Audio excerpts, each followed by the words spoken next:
Hi everyone, I'm Hee-chan Yang. I am a sophomore majoring in dentistry at Dankook University. Today, I'm gonna tell you guys about some misunderstandings and controversies over dentistry. I chose this topic because it can be a great opportunity to study various cases of controversies about dentistry. My presentation will give you guys a chance to understand better about dental clinic and to think about what kind of dentist we should be. Before I begin my presentation, I would like to inform you that I have selected a topic and researched the materials by referring to this book. It is about the misunderstanding and distrust of dentistry, and this book is written by many dentists. This is the table of contents for my presentation. First, I want to introduce misunderstanding about amalgam fillings. And second, I will talk about the controversy over excessive dental treatment, which is usually associated with implants. And the final topic is controversy about denture tooth and its insurance.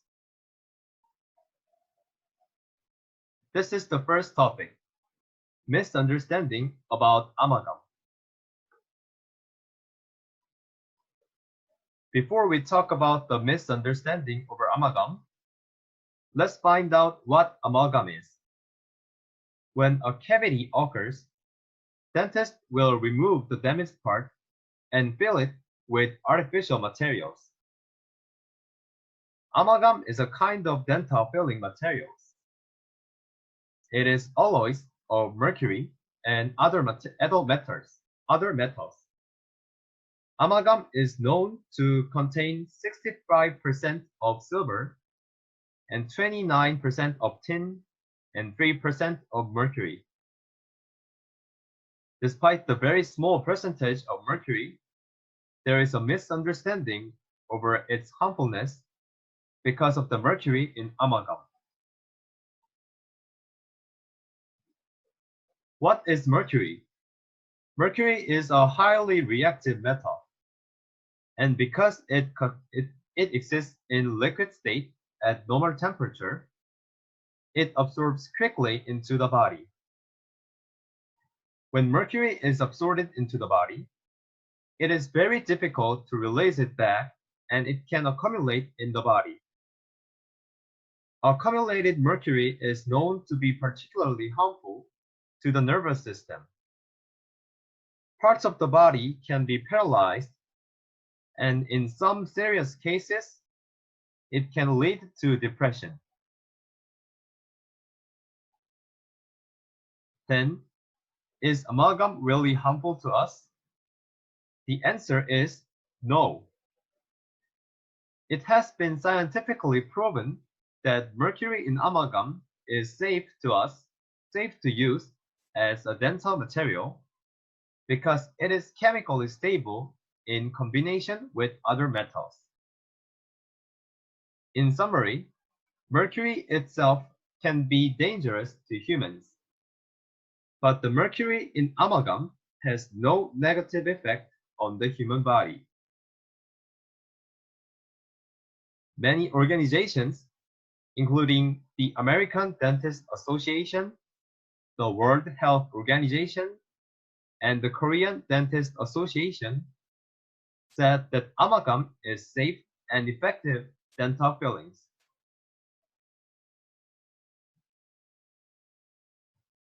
Now let's take a look at the controversy over the excessive treatment of dentistry. The controversy over excessive treatment occurs mainly in implants. Before I talk about the controversy, I will tell you some information about implant first. Implant is a dental treatment for removing damaged teeth and planting artificial teeth. The biggest advantage of implants is that they can be treated without damaging adjacent teeth. Chewing function is preserved excellently, and the implant is easy to manage. With the introduction of implants, some doctors begin to prefer to plant implants rather than gum treatments or cavity treatments. However, proper treatment can allow patients to maintain their teeth for a long time without pulling them out. Therefore, if implants are made even though teeth can be preserved enough, it can be an excessive treatment. Implant is definitely a great method, but we should be aware of the importance of preservation treatment because implant is worse than your original teeth. Then how to avoid excessive treatment? I think both dentists and patients should put a lot of effort on this problem. Dentists should try to abide by medical ethics, and they have to put a lot of effort into finding the best prescription to patients. And the patients should be able to accurately understand their oral conditions and carefully examine which treatment method to use. And let's move on to the final topic.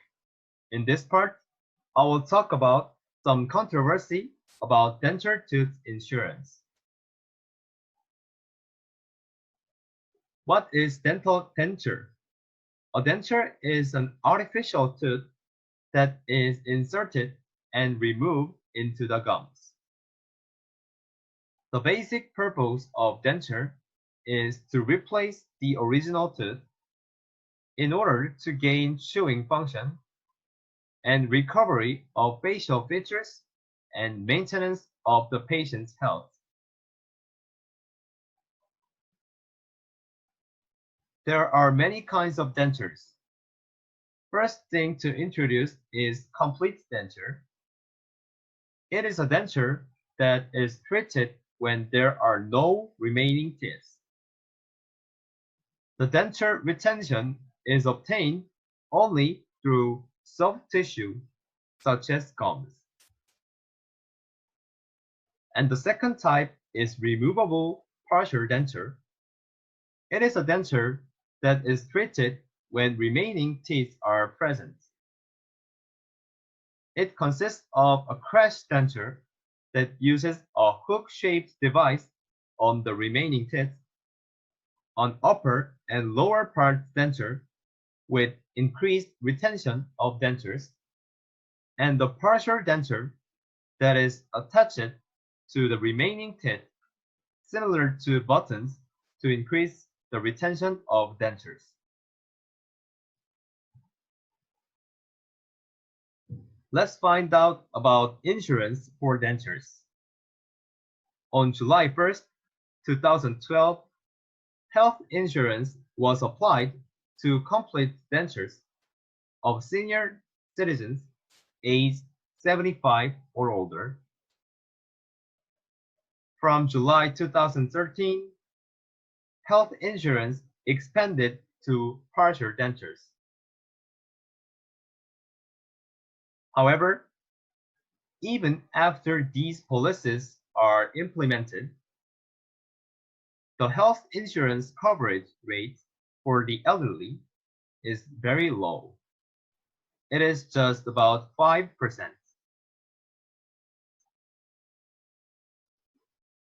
This is the issues of denture insurance.